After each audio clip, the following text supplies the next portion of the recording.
with that and share your profile. Ambassador Reverend Professor Aniefiok Akpabio from Nigeria. An electrical engineer and member Association of Supervisory and Executive Engineers of London, AMSEE. He's also a professor of theology and biblical studies, fellow Association of Christian Theologians FAT, fellow College of Chaplaincy and Psychology in Nigeria, FCCP, and also the chairman of National Executive Council Association of Christian Theologians. Professor Akpabio is the provost of World Harvest Bible College and Seminary Calabar, CRS, in Nigeria. Professor is the General Overseer, Kingdom Builders Ministry, and the President and Visionary of Ministerial Consultancy Network. Professor Akpabio is also a licensed marriage counselor and teacher on marital issues. He is the head of administration of World Organization of Ambassadors, African Chancelling, WOA. He's also an international or continental speaker in conferences and seminars. Professor Akpabio is a member of Bible Research Institute, MBRI, theological scholar and book writer, and also an author of many books. Professor Akpabio is a child of God and a minister of the gospel who is called to teach, to preach, to train, to speak, to mentor, to advocate, and also to coach and take people to their God's designed destiny. It's a privileged and accepted speaker of Y.Y.C.I International, advisory board member and patron of Y.Y.C.I International, UK and worldwide. So, permit me now to welcome Reverend Professor Ambassador Akpabio to speak to us this morning. Thank you very much. Thank you very much, my queen. Thank you, my beloved ones that are on this platform. I'm really very grateful to be here this time around because of what God is using this program to do. I really say kudos to our queen for actually bringing us together to make sure that we bring about what is expected to be brought about. Today, I really look at managing and resolving conflicts. Managing and resolving conflicts. To some that have not seen from since the beginning of the year, I say Happy New Year. To those of us who are actually here, I say Happy Survival. And whatever you are, wherever you are, I really appreciate all of us. My congratulations and appreciation go to the husband of our queen because he has been a strong supporter of this program. God will bless all of us in Jesus' name. Amen. I look at one word in the scripture, and that is John chapter 2.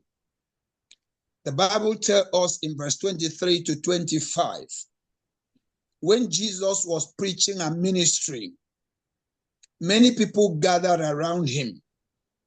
And when they gathered around him, I learned a word. He said, Jesus did not commit himself to them, even when they were coming close, because he knew men. And he did not want anyone to tell him about man, because he knew what was in man. And I look at that our knowledge of what man is and what man can do will really help us to solve certain things that can generate the issue of conflicts. I look at it also when we look at management or resolving. I ask people, which one is the most important one? Is it for us to manage conflict or to resolve it? And some will say to manage is a temporal and to resolve is a permanent thing. And that's why we want to look at those two things and see how we can do. Then we grow from managing. Let's say as a pastor of a church, as a leader of a business or a leader of an organization, there is somebody that's giving you headache. And every time you manage and manage and manage, bear with him and bear with him, it should come to a state that we stop managing and we resolve. This is what we can do. Either we remove this person or we bring him to know what should be done or whatever. So looking at that, the major emphasis here is what is conflict. I believe the speakers from yesterday have actually explained the issue of conflict, and I really want to add some few ones into it because, like as I said last time before now, not all conflict is bad. There are certain times that conflict brings renovation. Conflict brings a situation that we improve from what we were doing. And so when we understand that, we know it will really help us. We have known that conflict has to do is conflict is arising from either somebody have a better idea and the leader have an idea, and therefore the other one is giving a suggestion, this one is giving a suggestion, and because of what we call conflicts problem, the other one will not want to accept the other one. But both of them are doing the same, they are good. So when we look at it, we realize that it might be a conflicting issue, a thing that people are not agreeing together. It can also be based on hierarchy because the leader wants this to happen, the other one wants this, and then it brings a conflict. But whatever we are talking about the conflict, we are now coming to how do we manage and resolve conflict. I think that would be the best of it because conflict can come from the leader. There are conflicts that come from the leadership. There are conflicts that come from the followership. There are conflicts that come because of the statute and the guidelines of what is to be done. All we must understand that all of them is what we could know. Then I would say, what do we mean by what we call conflict management? Because the interpretation of it will actually help us. We say here that conflict management is the ability of the leader to handle personal or group cases properly and control the affairs involved in the course of his leadership. It is his ability to be able to manage, to be able to control whatever is going on and still carry the work on. Because the end result of leadership should be success. But when there is confusion and when there is problem, conflict will take over and then it will be as a kind of failure. And we can also say that conflict management is a process of providing the personnel or persons involved in living or carrying out assignment or a responsibility. We are assisting and helping the person to be sure. We provide some amenities, some advice, so that these people can work well and see how they can manage themselves.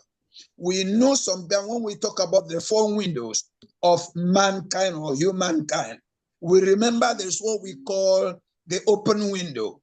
There's what we call the hidden window. There's what we call the blind window. And there's what we call the other one, unknown. When we talk about the open window, it's what you as a person know about yourself that others don't know. They can predict, they can see what you do. You know it with yourself. Yet there is the hidden window that there are certain things people know about you that you don't know. And they need to share.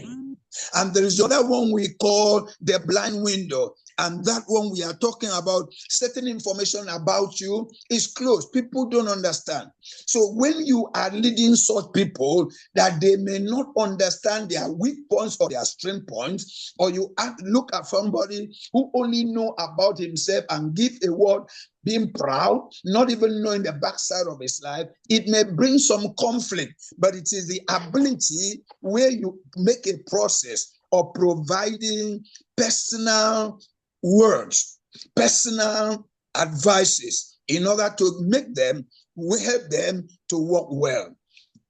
Conflict management may not actually be permitting people to commit sin or do evil and stay there because you cannot send them out, but it's ability to make sure we can balance this and make it go. Then coming to conflict resolution, so that we can now look at what are we talking here? What should we manage here? You say conflict resolution is a well-developed personal quality that focuses on people's loving, self-respecting, and life-affirming to ensure respect, to ensure care, and to ensure value in others.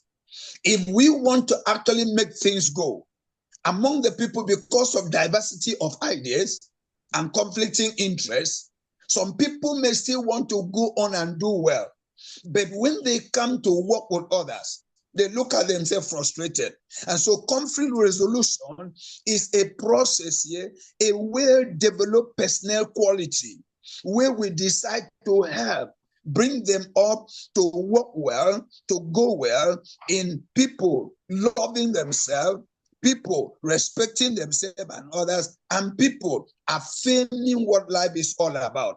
If we can come to that extent, that no matter the stupidity of a person that we are leading, we may claim, no matter the no idea of the person that is working with us, which we may see, we still try as much as we can to create an atmosphere that they can be loving, they can be respecting, and they can move. We are establishing and bringing a people to understand what conflict resolution is all about. Or sometimes we say that conflict resolution is a godly perspective, a good attitude, and a result-oriented leadership model that ensure positive living, behavioral change, because it is in conflict resolution that we can have behavioral change. Somebody will come to see the bad side of what they have been doing, and it begins to change in order things can go the same. That is when the conflict is resolved. But in the midst of the conflict, there will still be a problem. We say also that conflict resolution is the help one who understands somebody else. It helps a person to come out from that culture and then become somebody else so that he can follow others and do things the way it should be done. There are certain people that are one-sided issue, and what they know is what I do is the best. Those people may not know that their lifestyle is affecting the leadership or the working of people. But when we are able, the godly perspective, we bring them to understand what God has had. Nobody is complete. We learn from one another. We can surrender certain things in order to get things done. We'll see that will help us when we can help them to understand their presence from the framework of our interaction, from the framework of what you allow them to do. So when we look at this, we can see that conflict management and resolution is important, because no matter what happens, when two people are staying together, there is bound to be a problem. How do we handle conflict management and resolution so that it can help? Since we are having some brief time in order to go on, I suggest 10 things here that it can help us. Number one, each leader should be able to interpret the issue at stake. If there is a problem in the body, and we are managed, and sometimes we decide to resolve, number one thing is let us be able to interpret the issue. What is actually the problem? Is it intrapersonal crisis, or is it interpersonal? or is it the authentic one? How do we handle so that when you are able to interpret the issue, it will be well? Sometimes it is lack of understanding of the other person that they make us the same word somebody else speak with wisdom, somebody else can speak with that same word, and then they bring commotion in the place. So let us really look at how do we interpret people's action. You who is interpreting people's action, you can even interpret wrongly. And so the best thing is to understand humanity. And that's where psychology will have to come in here to help. When you have done that, the next thing to do is question the action or the responses. You need to look at the aspect of questioning. Why did he do what he did? What is he doing so that it can really help? When those things are done, we say it will help us to be what we ought to be. Question the action or the response. If the person responds well, then what we need to do is that action will be okay. But when the person is not responding well, we know it might voluntarily and decide to do something. When you question, you have some information. Brother, why did you do that? How was it taken care like that? Which one is this one and which one is this one? When we question, it can really help to know the action. Somebody can be genuinely true. And then he want to show up when sometimes, when some people are stammerer and they want to speak, it will be difficult to choke them. It will be like they are choked up. But when you question and allow them understand their action and see what they are doing, and even the responses, sometimes they may be annoyed. You as a leader, you answer, leave me alone, because of what is going on there. When you understand, you can interpret the issue, you now question what is on, you can come to discover that this person might have had a good idea, but the way to present it was the problem. And number 3 is confront the actor to the point of making him to know.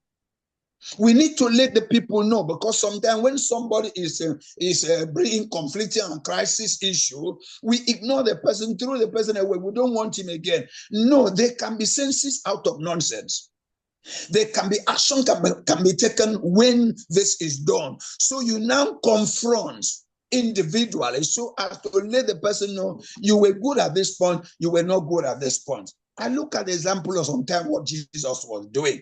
Sometimes there are statements he speaks to the congregation or to the pew, and there are sometimes we gather the disciples together and tell them, this is why I told you to do that and not to do that. And that is, he wanted to resolve certain activity that if you stand there and talk, it may not be well. There are some of us who are leaders. We can damn the person at that point. We can talk to them before others, and we can look at them as they are not knowing anything. By the time you do that, you have killed the morale of that person.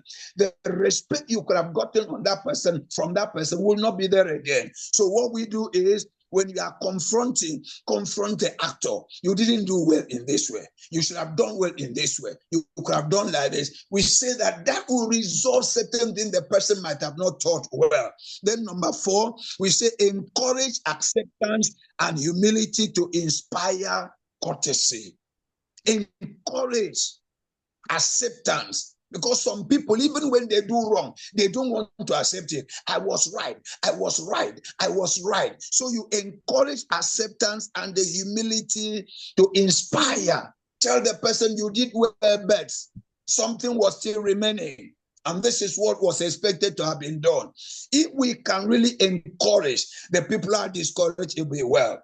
Some people, no matter how somebody loves you, it needs some encouragement. Some people don't need embarrassment. They need encouragement. So we need to look at these two, encouragement and embarrassment. Don't embarrass them, but encourage them. Sometimes even when they are doing what they're supposed not to do, you know how to use that word to bring them up in the nurture on the way it ought to be.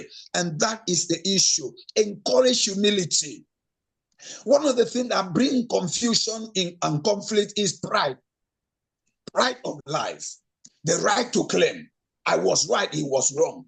But when somebody can be humble to take the instruction and advice, he can learn more lesson to become what they need to become.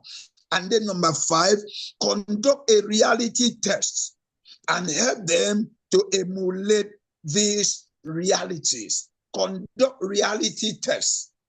Look at if it were to be done in this way, this is the proper way to handle. And then you let them understand those reality tests. Let them know, did you do this? Did you do this? Did you do this? Did you do this? I looked at one day Jesus was asking the disciples, what do men say that I, the Son of Man, am? They began to make mention and mention. He came to them, what do you people say? What was he looking for? He was conducting that issue of reality test. Let me know what is in these people. If not that Peter was big mouth on them, we said. Peter could have closed his mouth yet. Others could have even doubted Jesus among the disciples. But Peter picked up. Thou art the Christ, the Son of the living God. So there is a way. By the time we want to resolve, not just managing, if we want to resolve conflict, let us conduct that reality test and help the people to fully understand the reality of their thoughts, the reality of intelligence, and the reality of their behavior. What you were doing, you were reacting. What you were doing was not okay. That will really help them. And when you've done that, if we really want to resolve the conflict, number 6, evaluate and assess the progress of the process. We say here, evaluate and assess the progress of the process. All the argument, has it landed us anyway?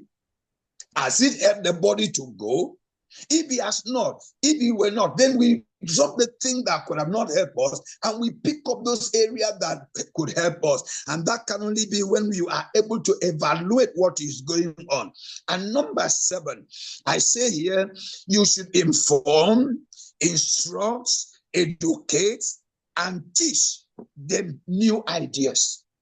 Now, whoever had gone wrong may not see that what he had done is wrong until you bring a new idea that he can realize, if I had been okay, but the other way was not all that very well. So there must be that issue of informing, not only that, instructing, not only that, we say educating, and not only that, leading them to new ideas, new skills, new truth, and new methods, so that they can develop a habit of learning from what they have done. That is very important in resolving conflict. Let us stop managing conflict. Sometimes when we manage too much, it becomes a life to live. And then they will see no other way in order they can make that change. Inform them, instruct them, educate them, teach them, and let them have new ideas, new skills, new truth, new method, and new habit to accept others as long as they live. When you are able to do that, number 8, we say, facilitates or remain a source of knowledge and information to them. Facilitates, become a source. That's now mentorship. That's now guiding. We facilitate. We know facilitation is we help them to improve. Not only facilitating, then we remain a resource or source of knowledge. Let the person see the need. That's where I encourage people over here and everywhere, have something always to offer. Because when you have something to offer your generation, you see, they will always look for you to help. Even when they know more, they will say, okay, I really want you to give me your idea. And that will help them. So the facilitating and remaining a resource of knowledge is important. Some leaders say, well, go and do what you need to do. No, a leader is the lead. And therefore, if they are the lead, they must always come back to you so as to get what they want. So make sure there is that aspect of becoming a resource of knowledge. And remember, you cannot deposit the knowledge to others if you have not acquired the knowledge. If you have not also be a studier. A leader must be a student who learn from others so that he can lead others.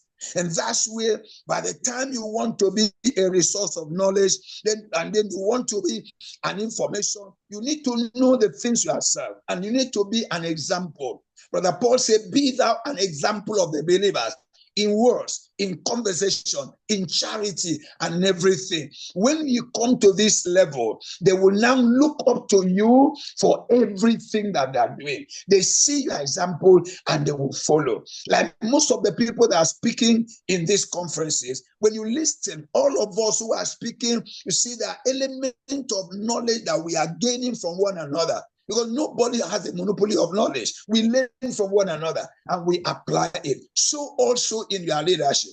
Don't also feel that all the idea so that it can really help. And number 9, as we are going, is model a kind of action or a display of the mature Christ-like thing. Let the people come to understand a kind of modeling. Have a model of which you want everything to go. This is how we want things to be. This is how we want to respond. That is the modeling perspective or a display of the mature Christ-like attitude. Let everybody look at Christ-like attitude, look at Christ-like behavior, and look at Christ-like caring, so that by the time we go in, we can understand it very well. If there is a lesson the disciples ever learned beyond other teaching, is the last lesson of Jesus on humility. When he sat down, he was making, he said at the end, he said, I have given you an example that you should follow. He did not tell Peter, bring water. Andrew, bring towel. The other one, bring this. He decided to give them a model. He brought the water. He brought everything, and he started washing the disciples' feet. He said, what I have done, this is what you are going to do. What we are lacking in leadership today is to present a model. Sometimes we allow people do anything they want to do. Most men will proclaim their own goodness, but a faithful man is the one that is to be found. Let's give a model. Let's give a standard. Let's give a thing that everybody will know this is what we want. Like in this platform, we remember that sometimes somebody will post a thing that is not okay. The queen will say, no, that is not accepted here. What is he trying to do? It's a model. Let things go the way we ought to go. A leader must also do that in order to keep things going the way it should go. And number 10 is maintain trust and confidence so as to ensure dependability. If we maintain trust in leadership, somebody will know that you are not victimizing him. You are doing that thing in order to encourage. Make sure we maintain trust and confidence. Let there be that trusting. Let there be that confidence. And even if you want somebody harshly, he will know there is something wrong somewhere, and he can correct well. So in all we are saying is the 3 things, or the thing that you have to do. If you want to do this, number 1, it demands love. Develop a relationship that provides love. Not only love, it demands knowing one another. Seek to have the information about each person that you are leading. And when you have the information about him or her, and then you can now understand why he did what he did. Sometimes some people don't know to an extent. What they know and stop is where you can start from there. And that is where not only love that comes in, to know is important. And after they know is to speak out. A leader must not say, let them do now. I don't want anybody to talk about me. I don't know. You need to speak out. And by speaking out, I mean, speak the truth in love and help him or her to be sure that he has the insight of himself, especially those who have the open window, which they are very happy. They know things about themselves and they feel they know everything, not knowing that there is the other side of them that they don't know at all. Let's help them to come to understand that the closed window, that they don't even understand what is going on. And so what somebody must tell them, and that's the work I say, is speak out. If you see them go wrong, speak out and say, this is what is to be done. And when you have done that, the last thing to do there is the word I call do. So I say, love, know, speak, and do. What do I mean by the do? Challenge him or her to do something different for what he was doing before. Let there be a challenge. Jesus said, I've left you an example that you follow my step, which means I've given you the model. I have given you a standard. What you need to do is to flow. When that is done, we see that conflict will not only be managed, but it will also be resolved. And when it is resolved, the joy of the service can actually be well. I encourage us as we go on, because as far as two different people are, even in the home, the husband and the wife, they come from different area. They were trained differently. They were educated differently. There will bound to be some conflicting issues which they need to resolve. This one has to do with whether it is in marriage, whether it is service, whether it is relationship, and whether it's anything. And if we do it, we see it will work, so that others will have chance to share it. I want to say thank you for listening, and I trust that God will help us not just to manage conflict so that we may die too young, but rather to resolve conflict and stay alive to see the work going on. God bless you all. Amazing, amazing, amazing. Papa, thank you so much. You've really given us a lot of principles and informations today. And I believe that when we get the better understanding of it, we can now apply it to our leadership and our relationship. So I want to say on behalf of YYCI International, thank you so much for being there for us as our patron, as our advisory board member, as my own personal spiritual father and papa. I want to say thank you, sir, for your time spent every time we call upon you to come and share with us on this platform. We appreciate you. Thank you so much. Reverend Ambassador Professor Aniefiok Akpabio. Thank you so much.